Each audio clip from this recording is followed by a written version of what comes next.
Christian Andersen was a breakout star at the FIBA Under-19 World Cup in Switzerland for Germany, who lost to the U.S. in the finals, and he's getting some real prospect buzz right now. So I wanted to dive into his tape from his freshman year at Texas Tech and talk about the prospect that he is, which is an absolutely nutty shot maker, both on and off the ball. Like, he's a small guard, right? So he probably has to be a shot maker, but Andersen has just like an elite shooting sample dating back to high school, and we'll get more into the FIBA tape later, but I do think this is easily the best sample we have of Andersen in terms of just competition level and opponents and athletic quality. But yeah, Andersen, a truly nutty shooter, like 38+% on crazy volume, and if a big man is switched onto him, he will simply back them up and pull way deep from NBA range or even beyond NBA range. Yeah, he just has parking lot range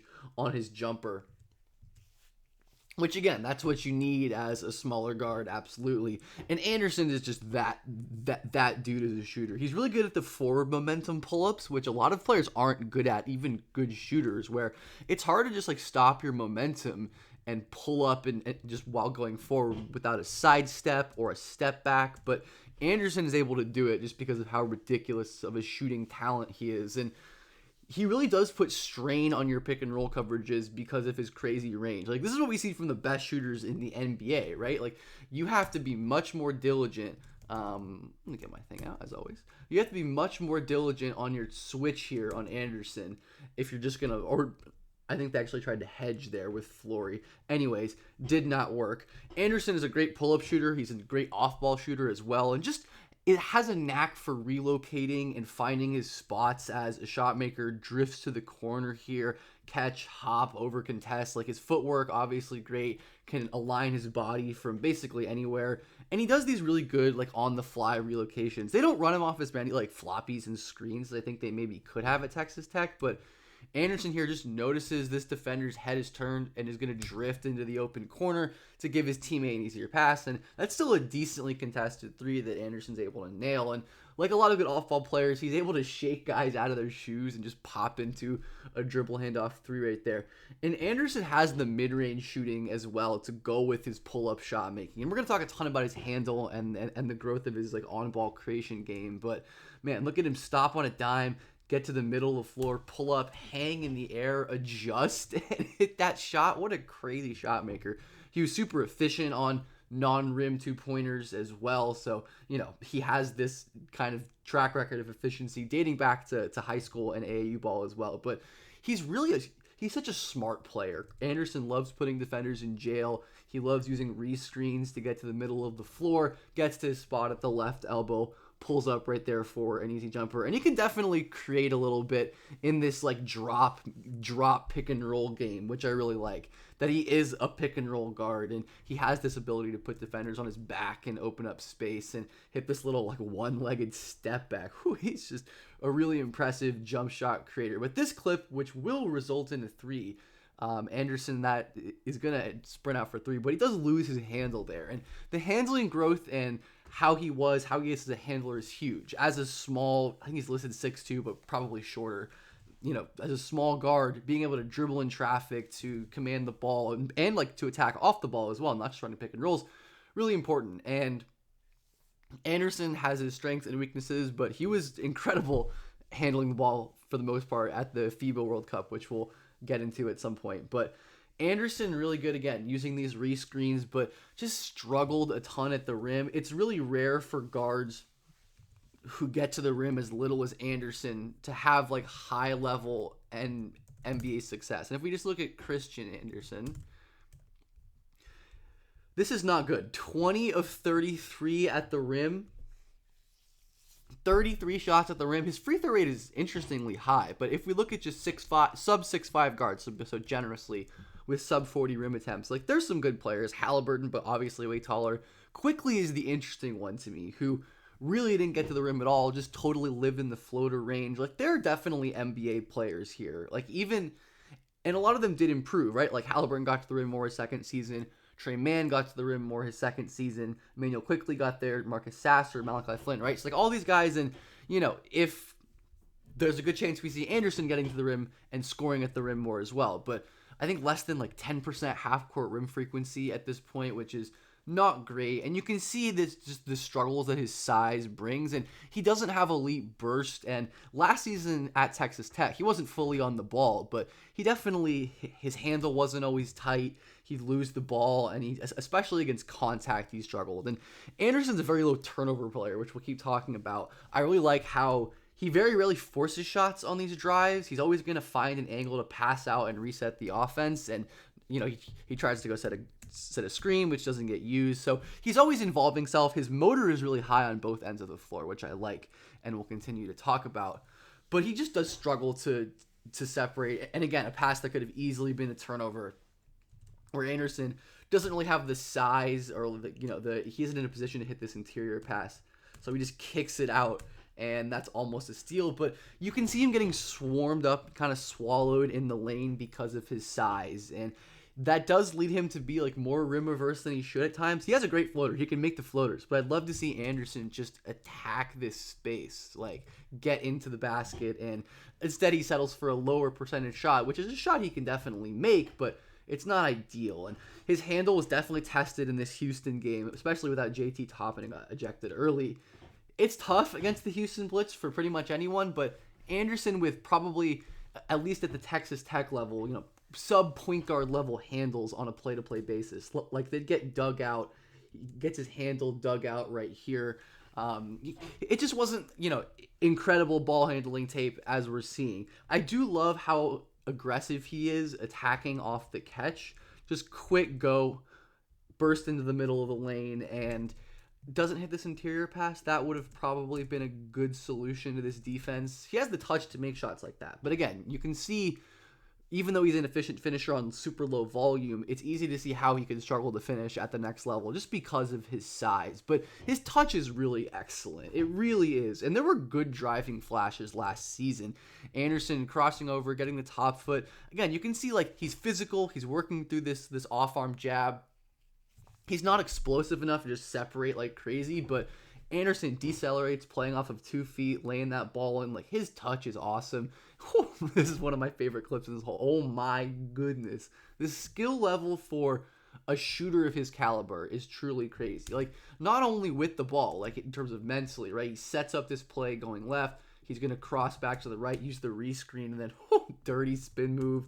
I believe that is it a wrong foot finish? I don't think so. I can't really tell. But anyways, beautiful scoop with his left hand. Anderson has a great like touch floater decel game where he's not always the fastest guy, right? But he's able to slow down, elongate his strides, hang in the air, and just like the coordination and touch to hit shots like that is absolutely crazy. And his wingspan looks pretty long. I didn't look it up, but it does seem like a long wingspan. This is just kind of a good off-ball Anderson possession. And also, like, Texas Tech, I don't really think used him to his best ability. They had him do a lot of standing around, not as much off-ball moving as I'd like. But he's obviously such a smart connector, as we're going to get to. And he's always making little plays, like cutting into space. Doesn't get the ball right here. Anderson going to end up finishing off this play, and we're going to see the impressive touch on this play. Like, that is just a ridiculously difficult floater late in the clock. And again, we see the corner relocation.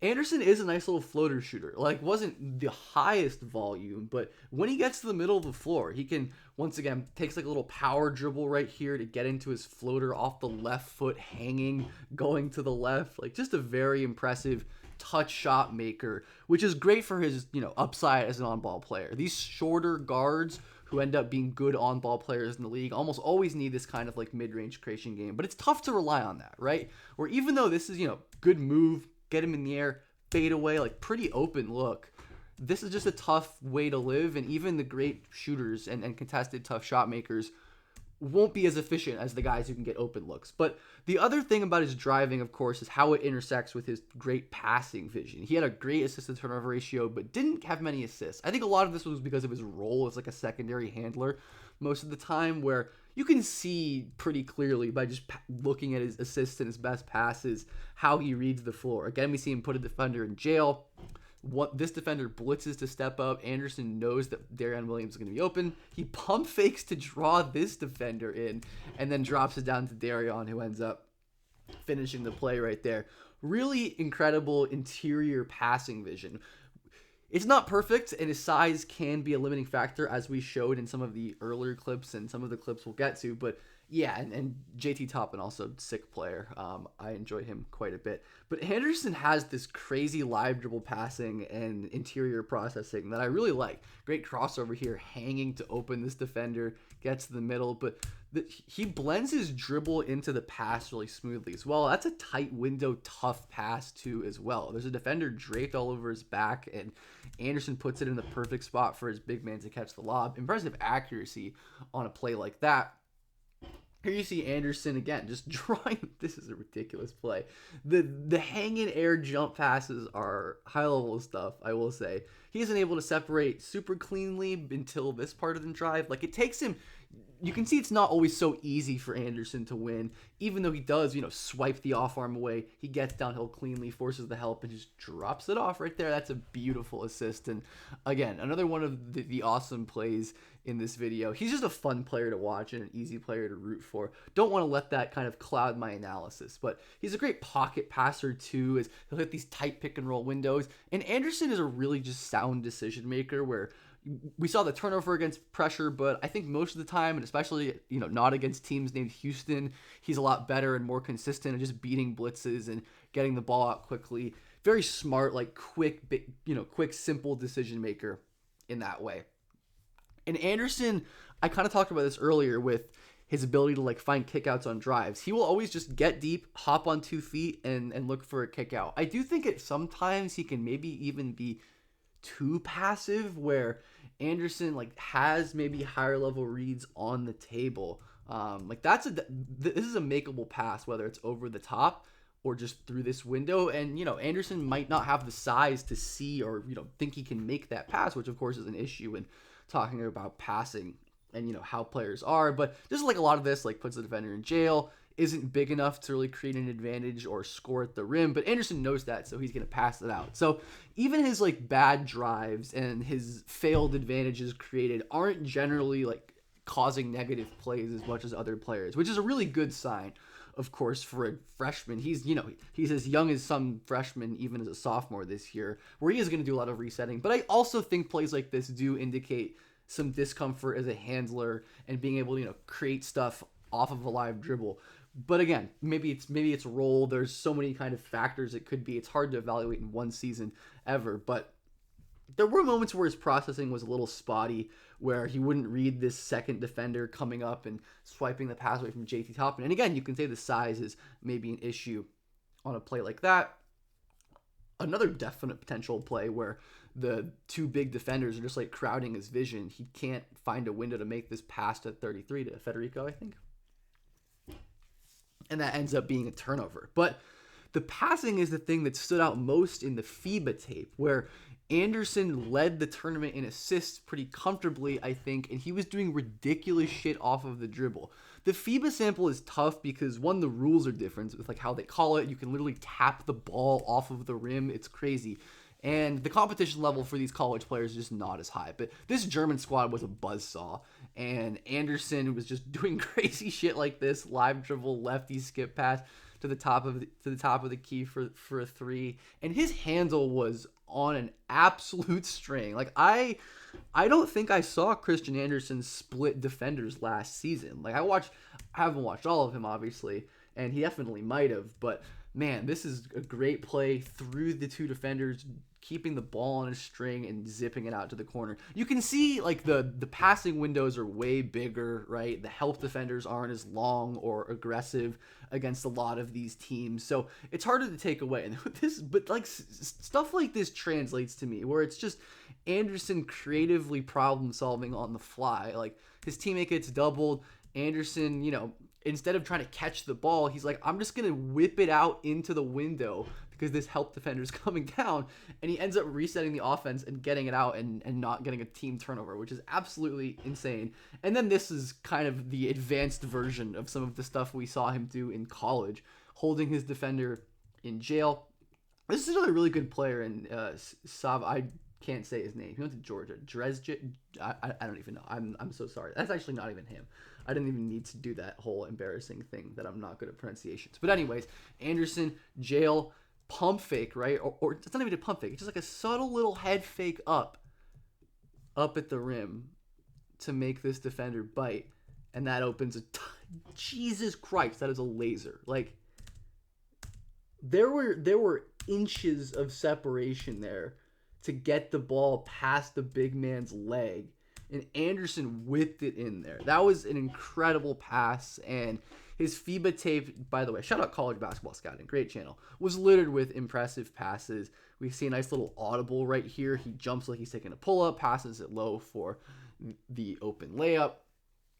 And then Jesus, man, look at him zipping the ball in. That is, again, a nothing window. And I think this is good to see Anderson and thrive in a different role, even if I don't value the context super highly for, evaluating like just performance as much. It's good that he was able to play like a heavy on-ball role and be a high volume distributor and just make all these high level plays, like just constantly manipulating the defense, playing with pace, doing the stuff that he wasn't doing as consistently in a secondary role at Texas Tech, and just like mixing in dumb behind the back passes for no reason. But honestly, not for no reason, because this is probably the quickest delivery to get the ball there. If you go overhead, you have to get it over Merez Johnson, so he just goes behind the back and gets his man a pretty good shot even, and Steinbach cleans it up for the offensive rebound. Anderson's a great steal generator. He gets a ton of steals. We're not talking about defense much in this video, but good transition, bounce pass right there.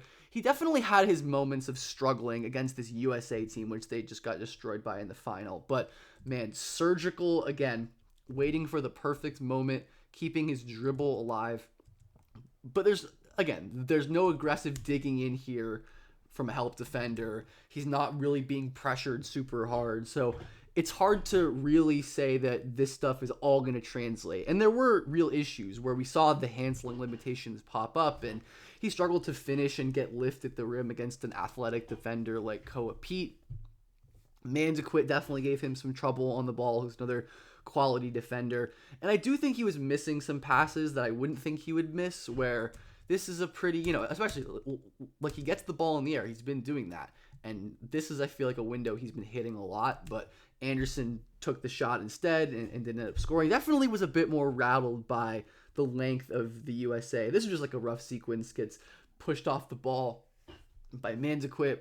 Manzaquit's going to pick up Anderson full court. This is a great game through like 3.5 quarters, which is the hallmark of great teams, right? They just kill you in the third quarter, and this is what the US did. Their depth is just too good. Anderson, I think, was pretty good overall in this game, but he struggled more in this game than he did in a lot of the other games, which makes sense considering the talent level of this USA team. Just losing the ball in traffic, not being able to hold space. But again, against most of these teams, and this is against Dash Daniels, who's another like lottery-ish prospect for 2026 because of his defense. Anderson blowing by him with great burst, finishing at the basket. I love this play where, again, we see the head fakes and just using manipulation and pacing to get to the rim, decelerates, draws a foul right there. We see, again, the theme of the foul drawing, despite him not being a crazy athlete or anything. But Anderson did his thing as a mid-range creator, like, whew, beautiful little spin over Mikal Brown, who was phenomenal and probably should have been MVP at this tournament. Great step through. You can see the patience that he's playing with that we've seen him do at Texas Tech even. And, of course, he's a nutty shooter. Like, this is an unbelievably difficult shot. Forward momentum pull-up three, which we talked about earlier. The last forward momentum pull-up three he took was right here. Obviously, it was the college line, so maybe a smidge back. But, like, that is a hash mark forward pull-up three, and he absolutely drills it. Like, crazy stuff. And, of course, Anderson, a great shooter off the catch from way downtown as well. I think I just wanted to throw this high school clip in because I think it was fun. Whoop. He was always so skilled and good at Oak Hill. But Anderson, I'm going to roll these clips of his defense, which I think is actually, like, he tries really hard. He's pretty small, right? And he's going to get bullied and scored on. But he tries hard. It's hard, like, you can switch on him for sure, but he gets a lot of steals. Instincts are good. He's pretty quick. But Anderson is an interesting case to me, where I'm definitely not ready to, like, cement him as a lottery pick. great defense right here. Just moving his feet, changing directions. I'm not ready to cement him as like a lottery pick yet. I've seen some hype for him on draft Twitter, which I understand. He played super well, and he is really talented. And he had a quite good freshman season, I would say, at Texas Tech. Like, he wasn't lottery level good, I don't think, or not someone I'd project to go in the lottery probably, just because he is a smaller guard who does not get to the rim nearly as much as he should, and I think there's a limit on that because of his burst and the size and the strength. But Anderson's mix of shooting and potentially expanded playmaking and ball handling, and that's the thing. If in a heavier on-ball role this year, with Chance McMillan gone, with Elijah Hawkins gone, Kerwin Walton gone, I believe, like, it's gonna be the keys are gonna be in his hands with Toppin, right? So if he has the ball more in his hands and the handling and playmaking improvements that we saw in FIBA kind of hold over, then we could be looking at a really scary player who, even because of, even despite of his size, and his inability to get to the rim, like, just passing and shooting and great skill can get you pretty far. Especially, I think Anderson is a physical player, which I appreciate. Like, he's tough and he's physical, and he plays through contact on both ends, which we've seen throughout this video. But let me know what you think about Anderson, what you thought about him at the World Cup, and who you want to see me talk about next. See y'all.